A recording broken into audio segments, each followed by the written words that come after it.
Bom dia, galera. Vamos então falar rapidamente sobre o tema da crase, para ter um videozinho teórico como referência para vocês estudarem, tá bom? De qualquer maneira, isso vai ser estudado em sala. Regência verbal, então, uso da crase.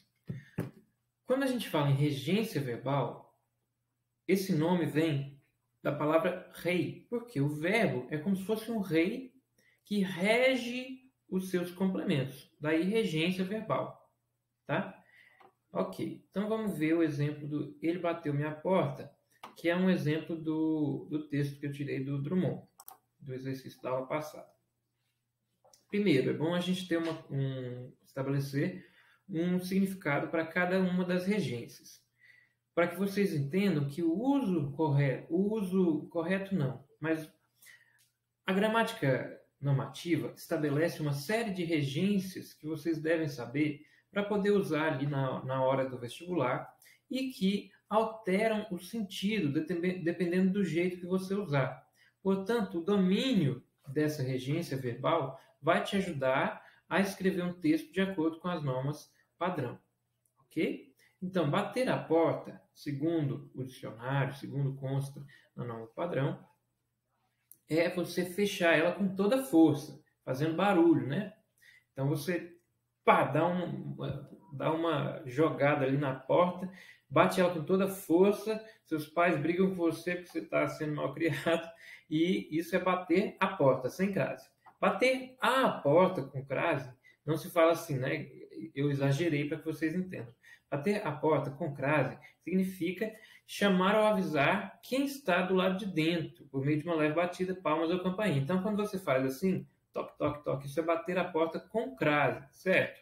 Na língua falada, a gente não faz essa distinção, mas na língua escrita, isso é muito importante, porque pode gerar um sentido que você não queria dizer, certo? Então é bom ficar atento a esse tipo de coisa. Que a língua escrita ela tem umas regras que, se você não cumprir em determinados meios, você vai acabar dizendo aquilo que você não queria inicialmente.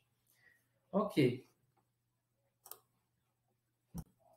Então, quando você diz bateu-me a porta com crase, você está a crase, o acento grave, que é esse acentinho para cá, né? Acho que minha câmera inverte. Mas esse acentinho aí do lado que está aparecendo na sua tela, né, para a esquerda, ele é o acento grave, que significa a crase. E ele resume duas palavras. Ele é o resultado do resumo de duas palavras. A preposição a e o artigo a. Tá, isso é muito complicado? Tudo bem. Então vamos ver de uma maneira um pouco mais fácil. Ele bateu-me ao portão. Quando você substitui porta por portão, o que acontece é que portão é uma palavra masculina e quando você faz isso, você automaticamente muda o a por ao, porque você mudou a preposição a, mas o artigo, você mudou, perdão, o artigo a pelo artigo o, né? O artigo feminino passou a ser masculino para acompanhar o substantivo masculino. Então, a crase desapareceu porque não é mais a junção de dois sons iguais. A crase sempre é, na língua portuguesa, a significação de dois sons iguais que foram juntos para ser pronunciados de uma só vez, mas que tem que ter ali uma sinalização de que eles estão juntos. Justamente porque há certas regências que geram ambiguidade quando você não sinaliza. Essa é a função da crase.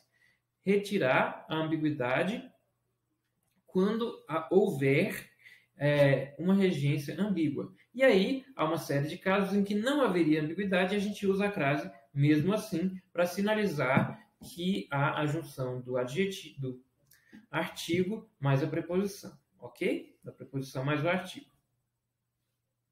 Tá. Mas por que eu quero que vocês façam essa questão de substituir o substantivo feminino, porta, pelo substantivo masculino, portão? Porque é o teste mais simples, sem você precisar decorar o que é um artigo, o que é uma preposição, o que é um substantivo. Por quê? você vai tentar pegar o complemento e vai trocar por uma palavra feminina. Era uma palavra masculina e você vai tentar, perdão, era uma palavra feminina, né? Então nós temos ali, bateu a porta, certo? Pegou a palavra feminina, trocou ela por uma palavra masculina. Esse é o teste que você vai fazer para saber se usa ou não crase. Quando você trocou pela palavra masculina, se houver crase, você vai ter que falar bateu ao portão, ao portão. Se você fez essa troca do ao e não o, isso significa que no uso da palavra feminina, você vai ter que usar a crase, ok? Tranquilo isso, gente. Então, ele bateu minha porta, você substitui, você não tem certeza se usa crase, substitui porta por portão, vai ficar bateu-me ao portão. Aí você fala, então ali tem não só um artigo, se você quiser, né? Senão você fala, então tem crase, porque é ao. Se é ao, tem crase no feminino. Ou se você quiser fazer uma análise, se você quer saber os nomes das coisas em língua portuguesa, você fala, então ali tem uma preposição a, mais um artigo o, juntos, fazendo ao. E no feminino, haveria então a junção do artigo a com a preposição a, e essas duas palavras juntas, por ter o mesmo som, vão ser resumidas por meio do fenômeno da crase, sinalizado pelo acento grave. Ok? Então é isso aí, minha gente. Só para vocês terem uma referência teórica para consultar sobre o que é a crase. Ok? Um abraço.